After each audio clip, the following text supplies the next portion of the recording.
often don't come into statistics as well.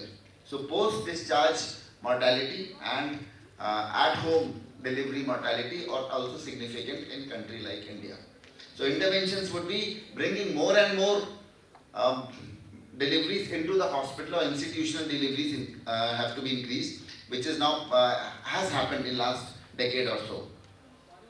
And also it emphasizes that post-discharge care or continuum of care after the baby is discharged is very important, and the hospital which looks after these newborn babies should devise some method that these babies are followed properly at home as well. So knowing that prematurity is the biggest cause of neonatal mortality, only 10 countries account for 60% of world's preterm births, and India is again number one, along with our neighbors like China, Pakistan, Bangladesh are amongst the top 5 nations. Only developed country in top 10 is US, and that is primarily because of a lot of immigrants are there, and they have a double demographic in which one half is very affluent and the other half lives in slums like in India. So prematurity is truly a global problem affecting all countries, but South Asia and Sub-Saharan Africa are the worst affected.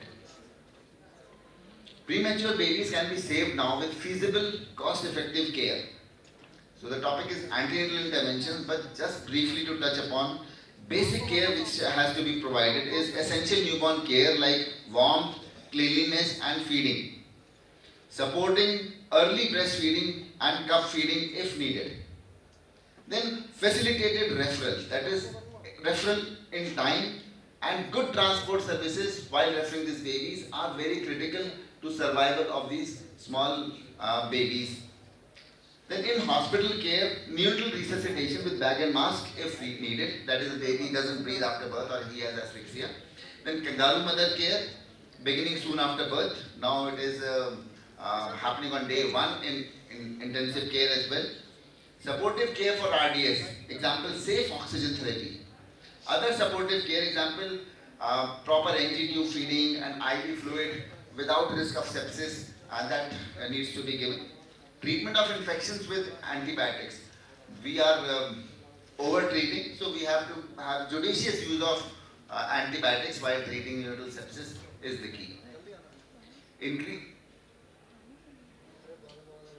Over 75% of 1.1 million deaths due to premature complications can be probably prevented. Now what are the high impact interventions? Antenatal interventions. So good intrapartum care has been shown to reduce neonatal mortality from about 40% to 10%. And good newborn practices can reduce mortality significantly from 30% to 12%. This is the Lancet 2014 data from developing countries. So the single most important intervention antenatally which can improve neonatal mortality is use of antenatal steroids. Single course of antenatal corticosteroids to women in preterm labor, that is between 24 to 34 weeks of gestation, has been shown to reduce neonatal mortality by 30%. 53% reduction in mortality was noticed in 4 studies in middle income countries. So this is one significant, very low cost intervention which can improve neonatal mortality. Often we find mothers are referred to us because there was antenatal leaking which had happened, our blood pressure was quite high, but they don't give steroid before referring. So a good period of about 12 hours, at times 24 hours is lost. Sometimes mother comes with high blood pressure, she is given medication and sent home at 28 weeks or 30 weeks. Now all such mothers, because they have a risk of premature delivery, they should be given at first contact itself, antenatal corticosteroids should be given. Also, cautious is to be there to not overdo it. 1 course is enough. Max to max 2 courses can be given 7 days apart, but repeated courses of antenatal steroids should be avoided. First was given at 28 weeks and 29. At times in IVF pregnancy, they continue giving 6-7 courses of antenatal steroids weekly till 34-35. Now these are to be discouraged. One course or max two course of antenatal steroids. Dexamethasone is the drug of choice for that, and that is the national guideline. So dexamethasone should be used. Skin to skin contact in delivery room. This is to be a intervention for mother for betterment of the babies. We'll discuss that a little bit later. Then breastfeeding initiated soon after birth. This is very important. We know that exclusive breastfeeding for 6 months with good complementary feeding at 6 months leads to 16% reduction in infant mortality rate. Now, entire intensive care reduces neonatal mortality or infant mortality by 2 to 3%. So, a lot of resources go into intensive care, a lot of man hours go into intensive care. And if we do exclusive breastfeeding, you have with this little low cost intervention, you have a major impact on reducing infant mortality.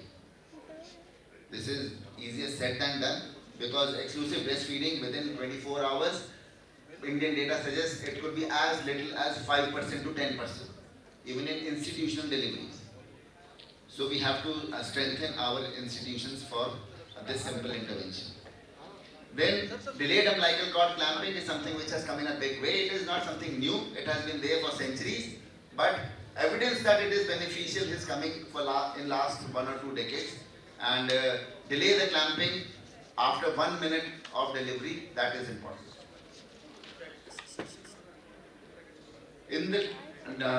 Then magnesium sulfate is also important for women at risk of preterm birth for neuroprotection of the fetus.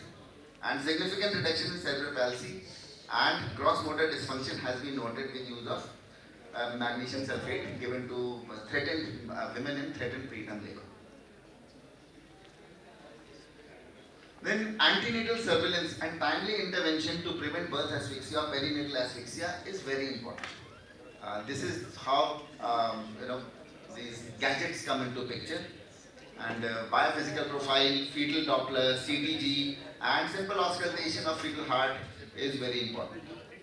Obstetrician may not be there all the time, so the attendant, the hospital attendant who is there, the nurse, should be trained in doing all such interventions regularly and continuously. In high-risk pregnancies at least, it should be continuous. Like in severe PIH, severe oligohydramnios, threatened preterm labor, rupture of membranes is there and the mother is admitted in hospital. They should always have these monitoring at regular interval. Non-stress test, contraction stress test, biophysical profile, modified biophysical profile, they all have their fallacies of having false negative and false positive. So entire overall picture has to be taken into account. Gestation has to be taken into account. If a mother is about 34 weeks and you are monitoring, you will have lesser threshold of delivery earlier as compared to if the same problem you note at 26 weeks of gestation. So, in totality, a clinical case has to be seen. Look at the mother, discuss with the family, and these interventions can also have medico-legal implications. So, whatever we talk and discuss should be properly documented in the file. If we think that, if the parents say that we want to continue pregnancy despite this much risk, then it should be documented that, okay, parents' consent was there to continue pregnancy, and they should be told about risk of intrauterine death is there. Doppler dictates frequency of EPS. If you have absent end diastolic flow, then you have to monitor once or twice in a week. If you have reverse end diastolic flow, then most such pregnancies will be delivered in next 12 to 48 hours. Antenatal steroid should be given if you document absent end diastolic flow or abnormal indices on ultrasound. And reverse end diastolic flow, and if it is beyond 28 weeks, most often give steroids and deliver such babies. Antibiotics for PROM. PROM is premature rupture of membranes, and chorionitis has a direct link with the poor neurological outcome of babies and development of cerebral palsy. Neonatal deaths are also higher. At times, they may not be full-fledged chorionitis evident by maternal fever, maternal tachycardia, and fetal tachycardia, but you can find histological chorionitis. So, all such placenta should be sent for examination, and you should look for placentitis and placental infections as well. So examination of placenta at birth in all high-risk pregnancies should be done by both obstetrician and neonatologist. There are numerous trials now which say that use of antibiotics following PROing is associated with reduction in chorioamnitis, neonatal infection, need for surfactant, oxygen therapy, and abnormal cerebral ultrasound prior to discharge from hospital. Now, early initiation of breastfeeding within first hour is very critical. Early initiation of breastfeeding results in significant reduction in neonatal mortality rate as well as infant mortality rate. Advantages of early initiation of breastfeeding within first 30 to 60 minutes has improved success with latching and suckling in first few days, timely switch from colostrum to milk production, and improved milk volume at 4 days, 4 weeks, and 4 months of life.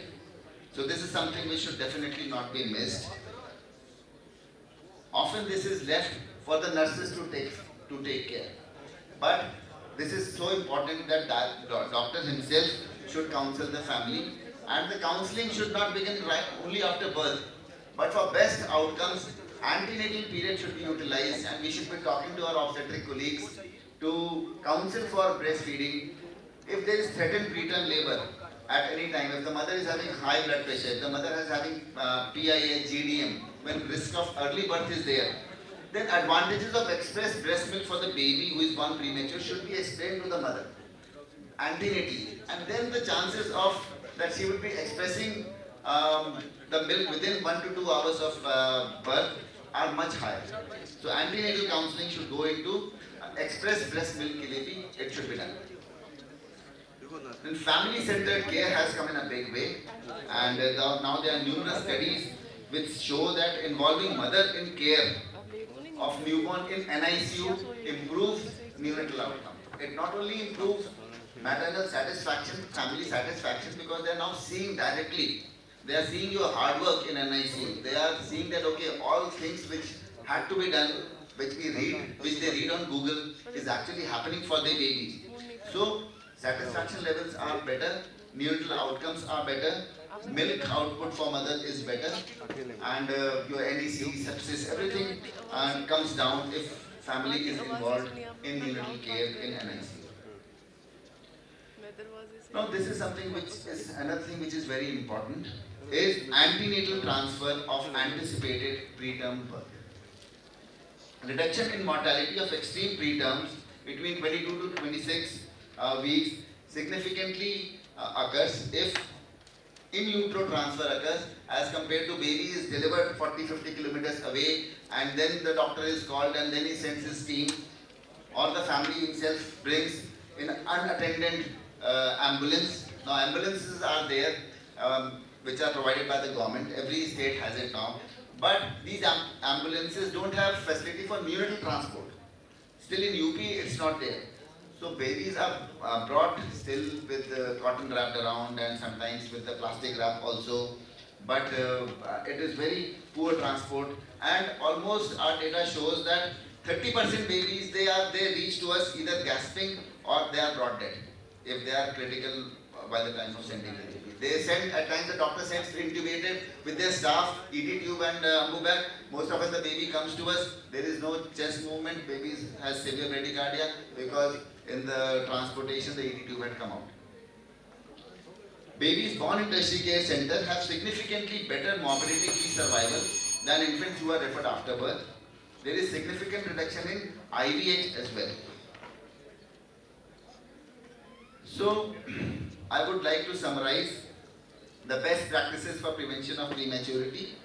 In women with singleton pregnancy and a short cervix in mid-pregnancy or previous preterm birth, vaginal progesterone treatment should be used to increase gestation age at delivery and reduce perinatal mortality and morbidity. So, this vaginal progesterone treatment, or at times oral progesterone, is also used by obstetricians. It has been shown to prolong the pregnancy. In women with symptoms of preterm labor, Cervical length and accurate biomarker measurement should be considered to prevent unnecessary use of tocolytic drugs and/or anti-natal steroids. Cervical length measurement, possibly in combination with biomarkers, may determine which women are at risk of delivery within 7 days, perhaps allowing more judicious use of antenatal treatment and even transport of such mothers to a better antenatal and neonatal centers. To summarize, antenatal steroids, skin-to-skin care, delayed cord clamping, use of magnesium sulfate in threatened preterm labor, antenatal surveillance with all the gadgetry, antibiotics for PROM, early initiation of breastfeeding, family-centered care in NICU, antenatal transport of high-risk pregnancies to tertiary care with level 3 NICU, and best practices for preterm labor should be in place for better neonatal outcomes. However, there's some Indian versions which should be there, which are still lagging, especially in states like UP, MP and all. Delivering the baby at the right place, which we have discussed already, that deliver a baby where good NICU practices are there. All delivery should be attended by pediatricians. This sounds very, ये क्या कह रहे हैं, ये तो होना ही है. But still it is not happening in many places, and they are called only if problem is there, which is now a big medical legal problem as well if a pediatrician is not there at birth and something happens to the baby. Admit babies in need based on birth weight and gestation. If a baby is crying and he is not groaning, then often parents are very reluctant in admitting. So a 1600 grammer who is born, as per the guidelines of SNCU, all less than 1800 grams and less than 34 weeks need admission. You monitor them. If he is fine, establish breastfeeding, and then you can discharge him early. Allow feeding to be established prior to discharge of mother. This is very important. Often baby is fine, second baby here, baby may not be feeding, and nobody is caring whether the baby is sucking on the breast or not, whether the baby is breastfeeding well or not, but they are being discharged. So establishment of feeding before the mother is discharged is should be one of the criteria of discharge for baby and the mother. Thank you.